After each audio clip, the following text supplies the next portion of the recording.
Easter के दिन जब यीशु मसीह जी उठे, पतरस यूहन्ना दो लोग भागे भागे भागे भागे। ये बात सुनते ही कंटिन्यू करेंगे। जब मरियम ने बताया, दोनों भागे, बाकी के 6 लोग तो ऐसा ही रह गए, चलो ये बोलते ही है, बोलने दो बोलकर। ये 2 लोग गए। यूहन्ना आया, देखा कपड़े अच्छी तरह लपेट कर वहां रखा हुआ था, कोई नहीं थे। यूहन्ना चला गया, सीमोन को दिखाई दिए, लेकिन क्या बात किए वचन में नहीं लिखा है। सीमोन ने देखा, सीमोन अचंभ होकर चला गया। वो पहला कुरिन्थी अध्याय 15 में पहला सीमोन को, बाद में 12 चेलों को दिखाई दिया बोलकर लिखा है। और सीमोन भी देखकर चले जाता है, लेकिन प्रभु ने क्या बात किया, चर्चा क्या हुआ, कुछ रिकॉर्डेड नहीं है। बाइबल में सारे बातें रिकॉर्डेड नहीं है, कुछ बातें परमेश्वर ने छुपा के रखा है, वो पर्सनल रखा परमेश्वर ने। और यूहन्ना ये भी लिखा, जो अद्भुत काम जो प्रभु ने किया पुनरुत्थान के बाद चेलों के बीच में, उस कमरे में जाकर जो जो बातें बताए, वो बताए तो संसार भी काफी नहीं है, इतने अद्भुत काम किया और बताया। वो चेलों को ही पता है, जब हम स्वर्ग जाएंगे पूछेंगे चेलों को क्या किए, क्या बात किए। ओके, कुछ बातें परमेश्वर ने गुप्त रखा है, तो जो पता है, जो लिखा है, बस उसकी चर्चा करेंगे।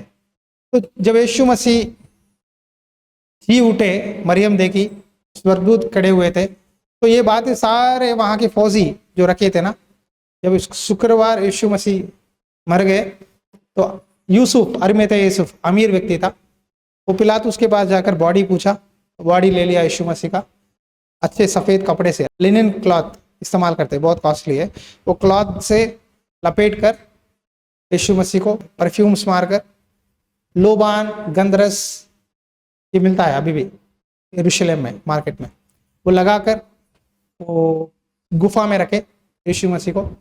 यीशु मसीह ने क्लियरली बताया समरी स्त्री से, सच्चा आराधना करने वाला आत्मा और सत्य से करेगा, चाहे यरूशलेम में हो चाहे समरिया में हो, मैं हर जगह रहूंगा। लेकिन आज का इंपॉर्टेंट क्या है ना, आज पुनरुत्थान दिन है, आज यीशु मसीह जी उठा दिन है, संडे, इसीलिए संडे चर्च चलाते हैं। आए समझ में? संडे चर्च क्यों चला रहे हैं? मतलब संडे सप्ताह के पहले दिन, यहूदियों के लिए संडे सप्ताह के पहले दिन है, उनको सप्ताह सैटरडे है, शनिवार है, तो सप्ताह का पहले दिन आज यीशु मसीह पुनरुत्थान हुए। इंडिया में संडे, बहुत देशों में, आप दुबई जाओगे, अरब कंट्रीज में शुक्रवार होता है छुट्टी, तो शुक्रवार चर्च चलता है। यू जूस यरूशलेम या कुछ चर्च से डिनोमिनेशन, तो लोग सैटरडे चर्च मनाते हैं। चाहे आप शुक्रवार मनाओ, सैटरडे बनाओ, संडे बनाओ, आत्मा और शक्ति से प्रभु की आराधना करो, तो वहाँ प्रभु सुनता है। प्रभु ने कहा, जहाँ 2-3 लोग मेरे नाम से इकट्ठे होते मैं रहता हूँ। तो ये बात है, आज पुनरुत्थान दिन है, जब यीशु मसीह जी उठे, चेलों को, मरियम को दिखाई दिए। मरियम ने सोची कि माली है यीशु मसीह, खड़ा हुआ था, माली समझी, हे रब्बी चिल्लाने लगी। प्रभु ने बोला, जा मेरे चेलों को बता, मैं गलीली में मिलूंगा। पहले ही प्रभु ने बहुत कुछ बातें बताया था कि मैं मिलूंगा, मैं आऊंगा, लेकिन चेलों को विश्वास नहीं आया। जब कमरे में गए यीशु मसीह, कमरा बंद था, यीशु मसीह चले गए। वो क्या शरीर है? महिमा शरीर है। पहला कुरिन्थी अध्याय 15 पढ़ोगे, जानवर का एक शरीर है, आदमी का एक शरीर है। उसी तरह जी उठने के बाद, एक आदमी मरने के बाद जी उठता है ना, पुनरुत्थान के बाद, वो महिमा शरीर है। वो शरीर के लिए आप दरवाजा बंद करो, कुछ भी करो, जाना है जा सकता है।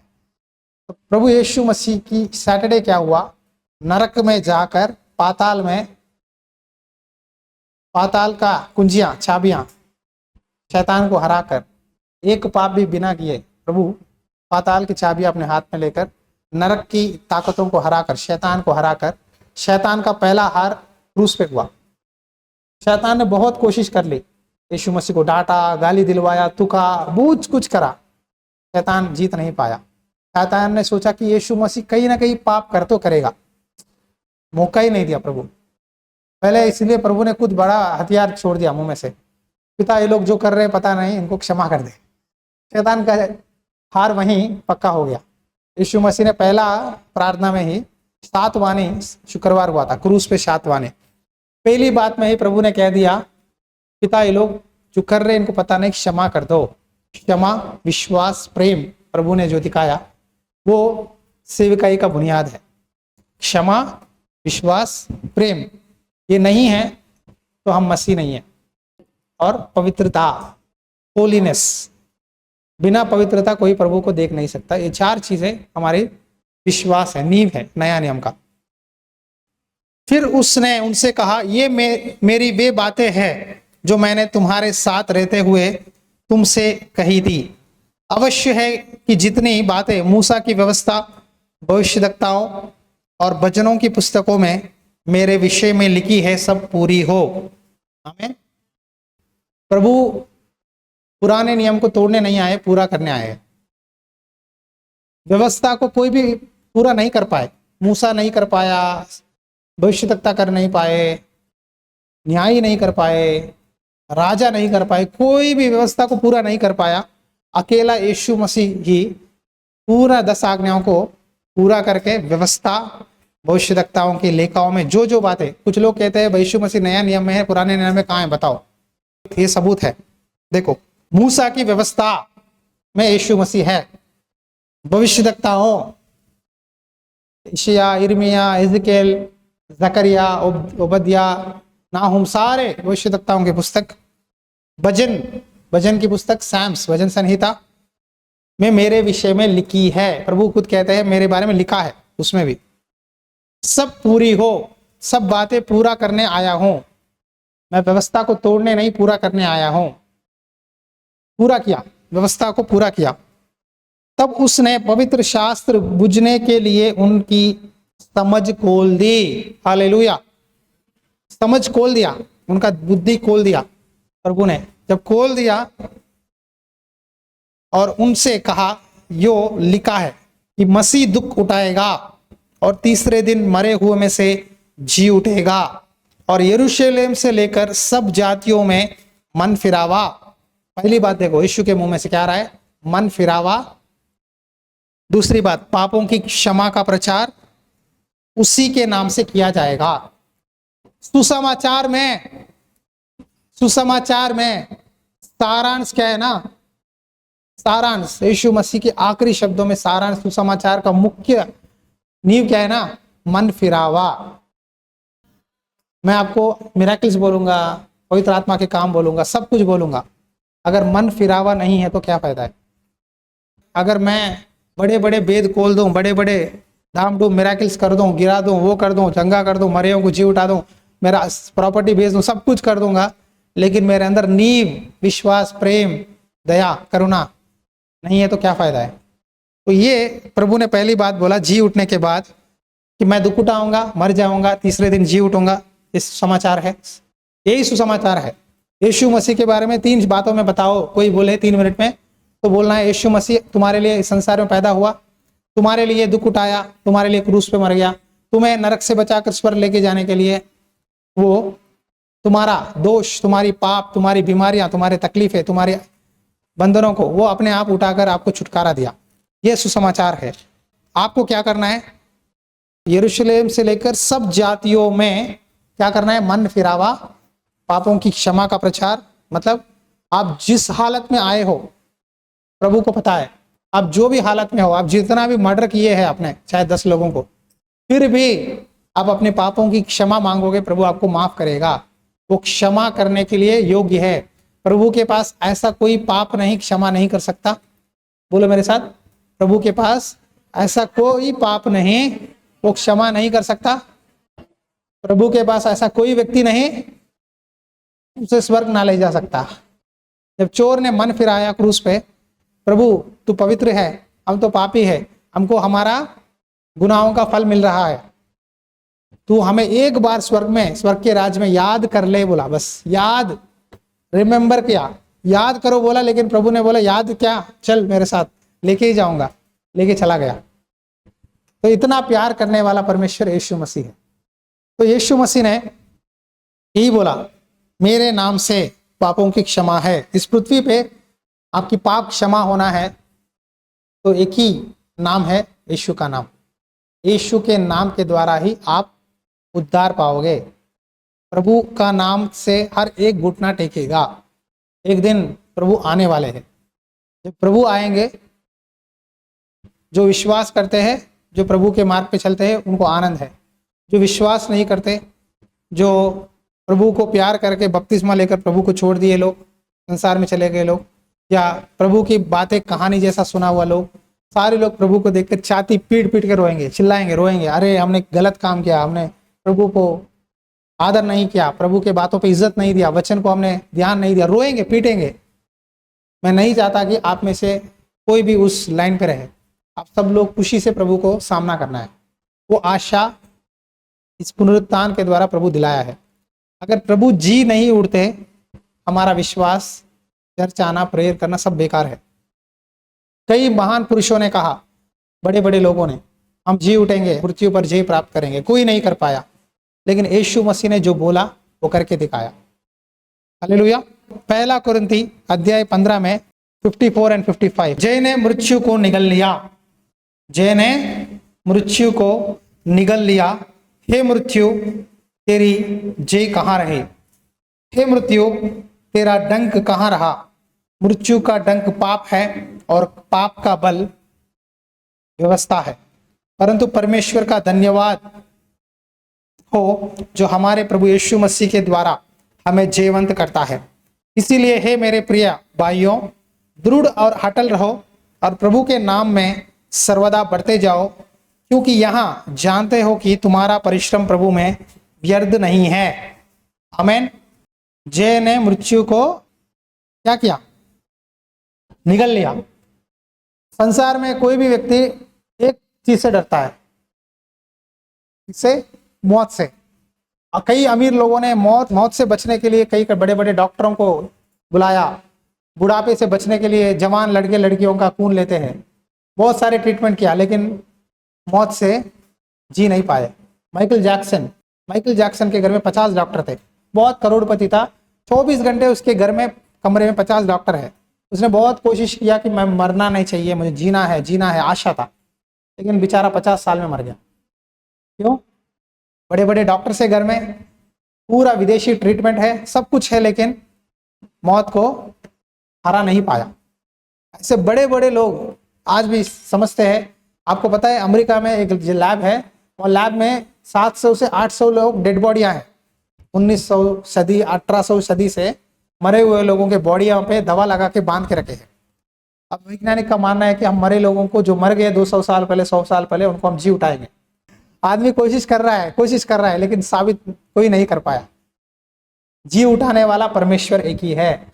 लाजरस मर गया कब्रिस्तान में, 4 दिन के बाद सड़ गया, गंद बदबू मार रही थी, लेकिन उसको भी उठा पाया। परमेश्वर ही कर सकता है मौत पे जिलाना है। फिर लाजरस फिर मर गया ना, दूसरी बार फिर मर गया, लेकिन स्वर्ग के राज में जब हम जाएंगे वहां मौत नहीं है। There is no death in heaven, no one can defeat the death. वचन में लिखा है, जय ने मृत्यु को निगल लिया। वो जय कौन है? यीशु मसीह के द्वारा हम जयवंत हुए। यीशु मसीह जय है। इसीलिए आज यीशु मसीह को क्या कहते हैं? जय। मसीह जिंदा है, मसीह जी उठा है। जय मसीह की का मतलब यह है, मसीह जी उठा है, मेरा परमेश्वर जिंदा खुदा है। आज ही मुझे प्रभु ने बताया इस वचन से, मुझे भी इसका प्रकाशन नहीं हुआ, अब हुआ। कुछ बातें कभी कभी प्रभु सिखाता है। आगे से जय मसीह की मतलब ये वचन दिखाओ। परमेश्वर का धन्यवाद जो हो, जो हमारे प्रभु यीशु मसीह के द्वारा हमें जयवंत करता है। मतलब मसीह अपने आप जी उठा, अपने आप विजयी हुआ, और आपको भी जयवंत करता है। जो प्रभु के साथ है वो सब लोग जयवंत लोग हैं, आशीषित लोग हैं, विजयी लोग हैं। इसीलिए हे मेरे प्रिय भाइयों, दृढ़ रहो और अटल रहो, काम में सर्वदा बढ़ते जाओ। Therefore my brothers and sisters, stand firm. अटल रहो, स्टैंड फर्म।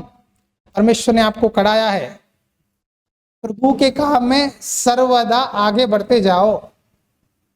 कल आपने 10 कुर्सियां डाली, वहीं रुकना मत, आगे बढ़ो, आगे बढ़ो। क्या होगा पता नहीं चलेगा। मैं अपने अनुभव बताऊं, सुनोगे? मैं भी सेवकाई में जब नौकरी करते हुए संडे चर्च आता था, मुझे छोटा सा काम मिला। वो काम क्या है ना, डेली 100 फोन उठाना है, डेली 100 लोगों से बात करना है। उसमें 20 लोग गाली गलौज देंगे तुमको, 10 लोग सांसारिक लोग हैं, आपको सवाल उठाएंगे, आपकी बाइबल की टेस्ट परीक्षा होगा 10 लोगों से। बाकी के 70 लोग आपको प्रार्थना मांगेंगे। डेली यही है, डेली 100 लोगों से बात करना है। चाहे मैं नौकरी में रहूं, कुछ भी रहूं, उसमें रिकॉर्डिंग होता है हर आवाज़। वो रिकॉर्डिंग सारा पास्टर जी सुनते हैं। कहीं गलती हुआ तो मुझे डांट लगेगा। तो मैं इतना डर गया कि मैं बाइबल तब और ज़्यादा पढ़ने लगा, क्योंकि मुझे सवाल आने लगे। यहाँ ऐसा क्यों लिखा है बताइए। इस तरह फ़ोन करते थे, मुझे डाउट्स पूछते थे इस तरह। 6 साल मैंने फ़ोन उठाया, 6 साल, सोचो, डेली 100-150, 1-2 दिन नहीं। इसीलिए मुझे कई सारे सवालों का, प्रार्थनाओं, समस्याओं का वहीं मुझे सिखाया प्रभु ने, ट्रेनिंग दिया। पहले हफ्ते में अगर मैं डर के, मेरे साथ पास्टर जी नहीं हो सकता, इतने सवाल पूछ रहे, मुझे पता नहीं मैं क्या करूं, मुझे नहीं चाहिए, और किसी को जितना भाई, जिसको बाइबल नॉलेज ज़्यादा है उसे दे दो, अगर मैं दे दिया होगा तो आज शायद मैं सेवा ही नहीं कर सकता। मैंने हिम्मत को नहीं हारा। पहली बार कभी कभी इतना टफ क्वेश्चन आते थे तो मैं बोला मुझे थोड़ा टाइम दो, मैं आपको कॉल बैक करूंगा, शाम तक टाइम दो, कल दो, मैं खुद करूंगा। लिख लेता था नंबर, कहाँ से फ़ोन किए, नाम क्या है, सवाल क्या है, लिख लेता था। बाइबल खोल के पढ़ के, कभी पता नहीं चला था पास्टर जी से पूछ के, फिर फ़ोन करके जवाब देता था। ऐसा मेरा बाइबल शिक्षा हुआ। आया समझ में? ऐसा पढ़ते पढ़ते कुछ दिनों के बाद मेरे सवालों का जवाब देते रहा, वो जवाब सवाल बंद हो गया। बाद में गाली गलौज देने वाले आए, फ़ोन उठाते ही सुबह अच्छे अच्छे मीठे मीठे गालियाँ देने लगे, उठाते ही। पहले उदास होता था, अरे मुझे इतना गाली दे रहे, मैं क्या कर रहा हूँ गलती, मैं तो सेवा अच्छा काम कर रहा हूँ, क्यों मुझे गाली दे रहे हैं। तब सोचा मैं दे दूँ। प्रभु ने बोला मुझे याद कर क्रूस में मुझे कितने गालियाँ दिए, क्या मुझसे ज़्यादा है? मेरे गालियों से तेरा गाली ज़्यादा है? मुझे तो नंगा कड़ा दिया भाई धूप में। यीशु मसीह को एक शेप में मार रहे थे, बॉडी का मांस उड़ रहा था। इतना दर्द तो नहीं है ना, लहू बहाने उतना दर्द तो नहीं है ना तेरा ऊपर? तो बोला हाँ प्रभु नहीं है। कोई बात नहीं, उठा। तब से लेकर जब मुझे लोग गाली देते थे फ़ोन में, थैंक यू, हालेलुया, हाँ गॉड ब्लेस यू, हाँ thank you, hallelujah, God bless you, जब बोलना आदत किया तब धीरे धीरे मेरे अंदर तो क्या वो पता चला, अच्छा सेल्फ कंट्रोल आया मुझे। क्या क्या नहीं, क्या सीखा मैंने? सेल्फ कंट्रोल मतलब संयम सीखा। तब मुझे ये सीखने आया, जब मुझे कोई भी डांटे, शाम जाता है, देखो आगे, शाम को इस तरह लकड़ी मारो, बोल के सामने चले जाता है, उठाता है। ऐसा ऐसा जाने की जरूरत नहीं है, कहकर वहां दबाया प्रभु ने, दबाया। हमारे अंदर घमंड, अहंकार, ईगो को दबा देता है परमेश्वर। ऐसा वो आपके लिए अच्छा है, आपके लिए डांटने वाले रहना अच्छा है। मैं बोल रहा हूँ, डांट सुनने वाला कोई बुरा नहीं है, अच्छा है। वचन में क्या लिखा है? सेवक तेरा डांटना तैलाभिषेक है, उसे कभी इनकार मत करो। बुलाया हुआ परमेश्वर विश्वास योग्य है। जिसने मुझे बुलाया है ना, वो विश्वास योग्य है, यीशु मसीह। वो मुझे कभी हाथ नहीं छोड़ेगा, मुझे भूखा मरने नहीं देगा। मैं हर समय एक क्रूस को याद करता हूँ। जब मुझे दर्द आए, दुख आए, मेरा प्रभु जितना क्रूस में सह लिया, उससे ज़्यादा तो मैं नहीं कर रहा हूँ। हर बात ये याद रखो, जितना प्रभु आपके लिए, मेरे लिए जो क्रूस पे किया ना, वो हम उतना नहीं किए। जब क्रूस को देखता हूँ मुझे आदर आता है, ताकत मिलता है, पावर मिलता है। ठीक है, मेरा प्रभु ने मुझे क्रूस पे मेरे लिए इतना किया, तो मैं जितना भी कर रहा हूँ कम है। इसलिए यीशु मसीह के चेले मार्टर्स मतलब शहीद हुए। गला काटना है तुझे, सजा है, ठीक है, 2 मिनट वचन बोला सबको, यीशु मसीह उद्धार करता है। भाइयों बहनों, हम शायद मैं मर जाऊं, शरीर मरेगा लेकिन आत्मा वहां जाएगा, मैं फिर आपको स्वर्ग में मिलूंगा। जब ये बातें पौलुस बोल रहा था, लोग रो के ना रोने लगे। एक चर्च को गया पौलुस, वहां उनसे बोला मैं रोम जा रहा हूँ, रोम में मुझे मार देंगे पता है, लेकिन मैं आपको वहां मिलूंगा। तो बरनबा पौलुस के साथ साथी सेवा करता था, पार्टनर, वो गले मिला के बहुत रोया। बरनबा से सौल ने कहा, पॉल मैं तुमको स्वर्ग में मिलूंगा बरनबा, मेरा टाइम थोड़ा ही है, फिर मैं आपको शायद देख नहीं पाऊंगा। आज की तरह वीडियो कॉल्स फोन्स नहीं है उन दिनों में। तो इतना बड़ा विश्वास कि उनको, जैसा हम बोलते हैं ना, मैं आपसे आज शाम मिलूंगा, ऐसा बोलने लगे, मैं स्वर्ग में मिलूंगा। इसीलिए उनकी कई लाखों लोगों की त्याग बलिदान में उद्धार मिला। तो मसीह के लिए दुख उठाना, हमारे बीमारियों के लिए, हमारे कर्जों के लिए, हमारे फाइनेंस के लिए हम दुख उठाते हैं, वो नहीं है बड़ी बात। मसीह के लिए, मसीह के लिए, मसीह के नाम से अपने भक्ति को बचाने के लिए, विश्वास के लिए कोई दुख, वेदना, दर्द होता है, आप धन्य लोग हो, आपका प्रतिफल बहुत बड़ा है स्वर्ग में। मसीह के लिए दुख उठाना मेरा आशीर्वाद है, मेरा सौभाग्य है। यदि आप इस वचन से आशीषित पाए हैं, अपने दोस्तों को, मसीही भाई बहनों को शेयर करें। चर्च के कंस्ट्रक्शन के काम में प्रभु प्रेरणा दे तो जरूर अपना दान बेचकर इस सेवकाई में आप अपना सहयोग दें। प्रभु आपको आशीष दे।